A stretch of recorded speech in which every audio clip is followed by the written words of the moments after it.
सन्माननीय श्रोतागण, मैं तुकाराम पुंडलिक खिल्लारे आज प्रस्तुत कर रहा हूँ हिंदी हाइकू कोश के बेटियाँ पर लिखे गए कुछ हाइकू। हिंदी हाइकू कोश में समावेशित चुनिंदा 6000 से अधिक हाइकू में कुछ बेटियों पर आधारित भी हाइकू है।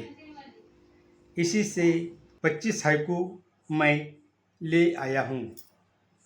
हाइकू का यह अनुपम खजाना डॉक्टर जगदीश ओम जी ने हमें दिया है। यह पुस्तक हर हाइकूकार एवं हाइकू अभ्यासक के लिए मील का पत्थर साबित होगी। बेटी घर के लोगों की लाडली होती है। किसी दंपति को पहली बेटी हुई तो वो भाग्य का लक्षण माना जाता है। मराठी में एक कहावत है, पहली बेटी तूप रोटी, यानी पहली बेटी घी रोटी। ऐसा ही एक हाइकू देखिए। बेटियां जन्मी तभी से संसार में नेकिया जन्मी। डॉक्टर शिवजी श्रीवास्तव। बेटियां जन्म से ही बहुत हंसमुख होती है। वह नींद से उठते ही इधर उधर घूमती रहती है। बेटी की मुस्कान कितनी लुभावनी है, देखे इन हाइकू में। गुनगुनाई हवाओं ने जो लोरी, गुनगुनाई हवाओं ने जो लोरी, बेटी मुस्काई। शशि पाधा।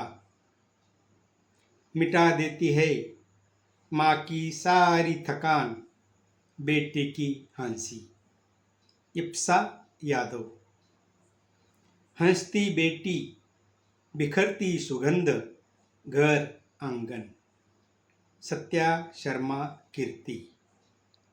नन्ही सी लाड़ो पकड़ना चाहती, मुट्ठी में धूप। कंचन अपराजिता। बेटी बचाओ बेटी पढ़ाओ, इस योजना के अंतर्गत बेटियों को मुफ्त शिक्षा की व्यवस्था शासन द्वारा की गई है। फिर भी भ्रूण हत्या की वारदातें होती रहती है। कुछ ही लोग अक्ल के अंधे होते हैं जो दुर्व्यवहार करते हैं। बेटी के जन्म पर नाखुश होते हैं। और मज़े की बात देखिए, जो पहले बेटी थी वह अब सास बनकर बेटी का ही बुरा सोचती है। बेटी का जन्म लकवा मारे जैसे घर के लोग। डॉक्टर शैल रस्तोगी। नई कहानी हुई शुरू फिर से, बेटी जन्मी है। ज्योत्सना सिंह। रोती गुड़िया किताबों में खो गई, नन्ही परिया। सुनीता अग्रवाल नेह। जैसे बेटियां माँ बाप के आँखों का तारा होती है, उतना ही स्नेहमयी बेटी का दिल भी होता है। कभी पिता बाहर गए तो घर आने तक रो रो कर धराकाश एक करती है। माँ तो उसकी सब कुछ होती है। उम्र के पहले ही बेटियां सयानी बन घर काज में ध्यान देती है। जिस घर में बेटी नहीं होती वो इस अभाव को प्रतिदिन याद करते रहते हैं। स्कूल जाती माँ। स्कूल जाती माँ, खिड़की से झांकती नन्ही बिटिया। पूर्णिमा वर्मन। हाथ फैलाए चले पेंगुइन सी मेरी बिटिया। नवल किशोर नवल। 7 रंगों की बेटियां मेरी बनी, इंद्रधनुष्य। जसवंत सिंह बिरदी। दवा के साथ सलाह देती बेटी, माँ लगे जैसी, लगे माँ जैसी। दवा के साथ सलाह देती बेटी, लगे माँ जैसी। रामनिवास बाहिला।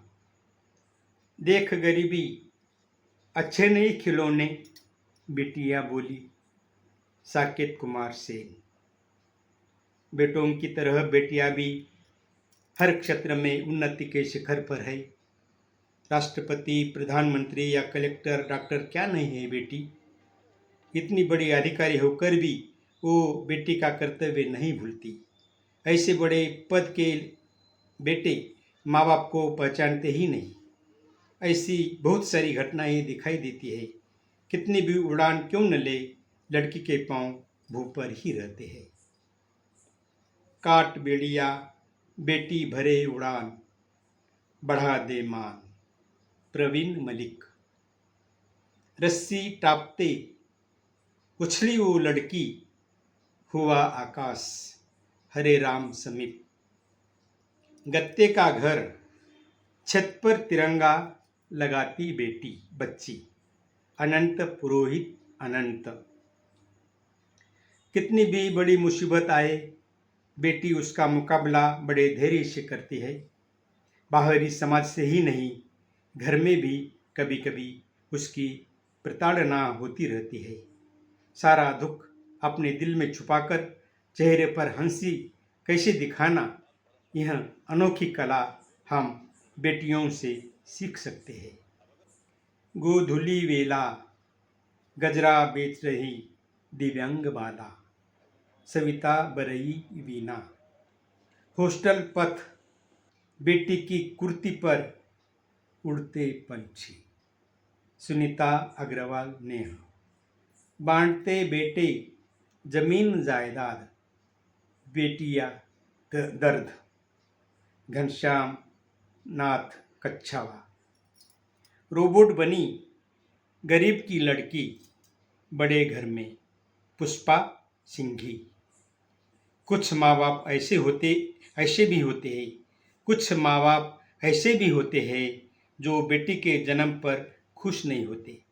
कभी कभी प्रसूता माता को ससुराल वाले ऐसे परेशान करते हैं जैसा बेटा या बेटी प्रसूत करना उसके हाथ में हो।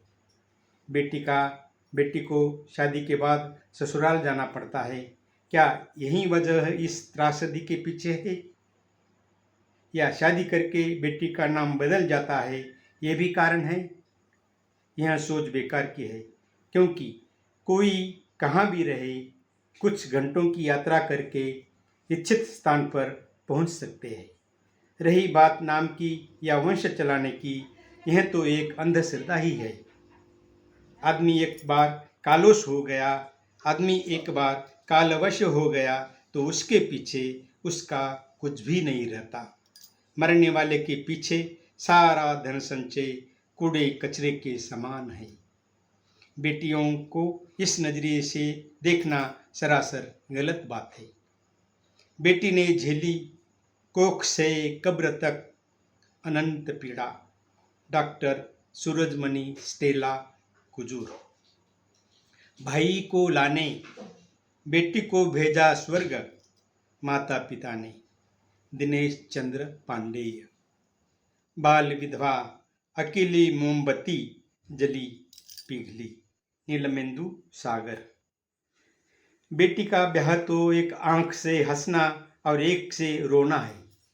लाड़ प्यार से पली बेटी को ससुराल वाले कैसे रखेंगे, यह आशंका रहती है।